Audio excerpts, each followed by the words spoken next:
This is In Character. I'm your host, Gerard Robinson, Vice President for Education at the Advanced Studies in Culture Foundation.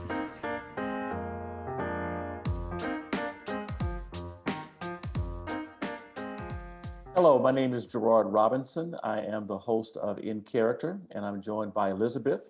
She is in Colorado, and she was a part of a group discussion I had where we looked at the role of families in the education of children. So, Elizabeth, welcome back.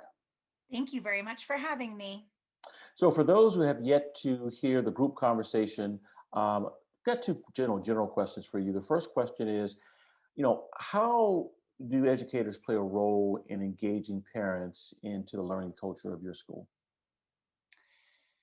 I think it's extremely important for both parents and families to work together when it comes to their students' learning, especially in our schools.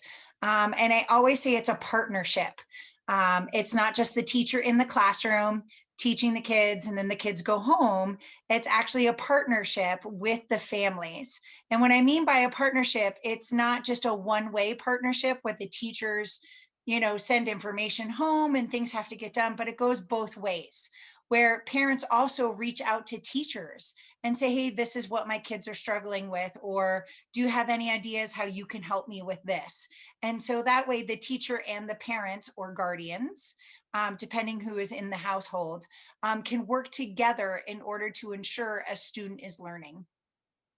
Having that relationship and understanding that a parent or a guardian, whoever is at home, is so important and integral to the learning of any child, because they take what they learn at home or at school, I apologize. They take what they learn at school and they bring it home. And then whoever's at home can then reinforce that knowledge. And so when you have a partnership with the teacher and the school, kids are more likely to learn more and also see the relevance of that learning. If parents or guardians say this is really important, or they show that type of learning in the house, or show how to use it in the real world, kids are more willing to be like, oh, this is really important. I should really stay focused and learn about this. And then it goes both ways. Something could be learned at home and they could bring it to school and say, this is really important to my family. And then other kids in the classroom can learn about those things too. So again, it's that relationship and the balance between the home life and the school life and bringing them together. And thanks so much for emphasizing guardians because we have a number of children in our schools who are not with a biological parent, but who are under the care of a guardian. It could be somebody within a female relationship, it could be someone who's not. So thank you for making that. Also, grandparents are now playing a bigger role in Yep. their child's education. So, as someone with classroom experience, what are some successful strategies that teachers and families could use to better build the type of learning culture you just mentioned? um, Different forms of communication. And so right now I feel that school ends for me at 3 o'clock. And so then we have an hour from 3 to 4. We make our phone calls from 3 to 4 o'clock, or we send our emails at 3 to 4 o'clock. And unfortunately, a lot of parents aren't available at that time. They may be in transit coming home from work. Kids may be in daycare. And so I think sometimes we need to look outside of the boundaries of the school day. And I know it's really hard. Teachers already have so much on their plates and do so much for kids. But if you want to have really good communication and create those relationships with parents, you have to find out what their schedule is. For example, I have a student who's having a really rough time in class. And, he's been kind of pushing everybody's buttons. A lot of the phone calls going home haven't been positive. And kid turned around. He figured out that, you know what, she respects me. I'm going to respect her back. And we had a great day in class. And I made sure that I reached out. But before I did anything, I asked him, I said, hey, when's your mom home? And he actually told me she had the day off and that she was around. And so I could make that phone call and actually connect with her instead of sending an email or leaving something on the answering machine, but having that physical contact with somebody and to discuss the things about a student, if it's something they may be struggling in or something that they're excelling in. I think we need to communicate with parents on all spectrums. Because I think a lot of times parents hear, oh, your kid's struggling in this, or he's not doing well in this, and sometimes don't hear those amazing things. And so just making sure that you have a broad spectrum of communication, make sure that you talk to those parents about what is best for you. Is email better than a phone call? Sometimes that's better.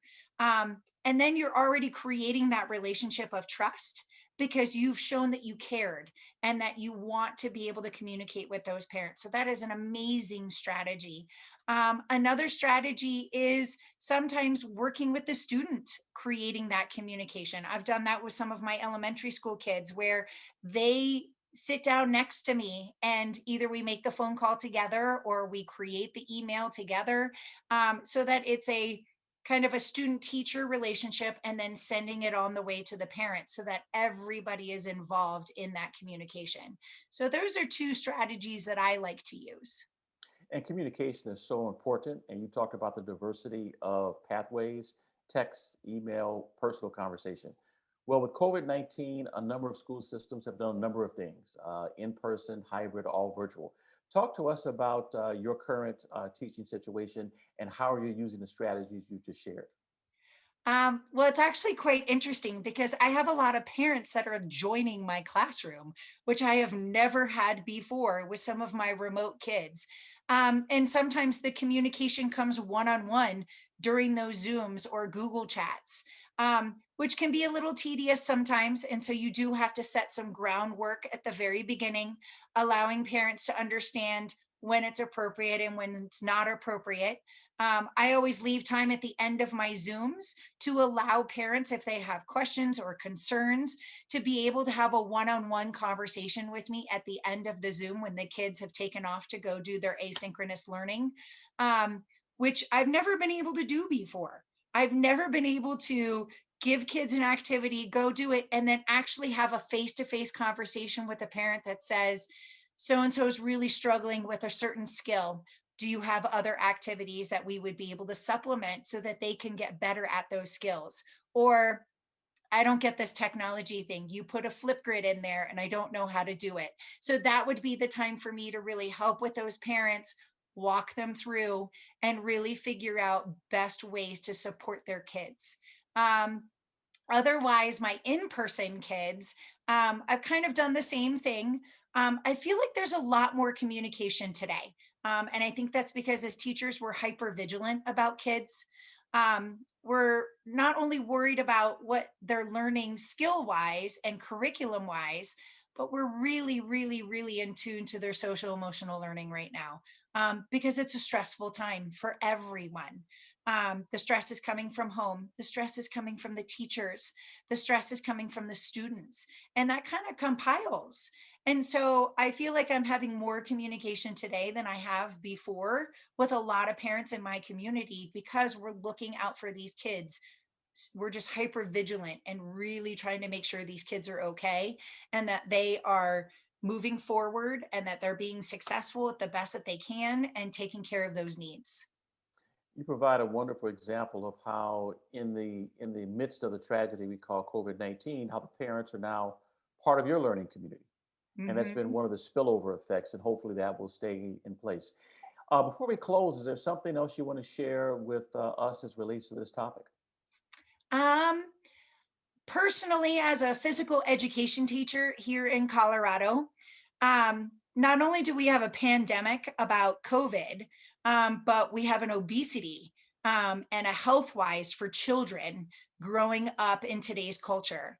And my passion with children and their parents is to make sure that those resources get out there and that parents understand that the decisions that their kids are making today, or the decisions that parents are making for their kids today, when it comes to their health, their nutrition, the amount of time of screen time that they may get, how much sleep they're getting, what time they go to bed, really, really impacts them as a learner.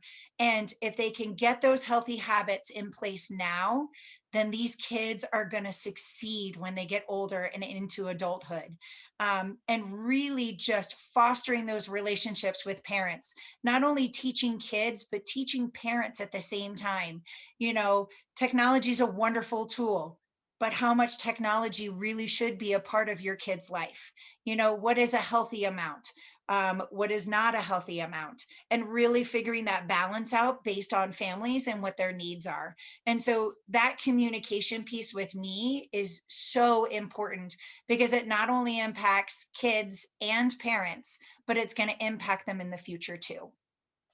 And childhood obesity since the 1980s has been on the rise. We know the impact that's going to have. It relates to type 2 diabetes, relate to obesity. We know the healthcare costs they're going to be assumed by people over the age of 55. So that's a real issue. And I'm glad you, as someone who's a physical educator, can share that with us. And being a physical educator right now is probably a little different than it was 4 or 5 months ago. I have become very creative in my curriculum. Well, Elizabeth, thank you so much for joining me for a conversation on In Character. Keep up the good work and let us know what we can do to support you. Thank you so much, Gerard.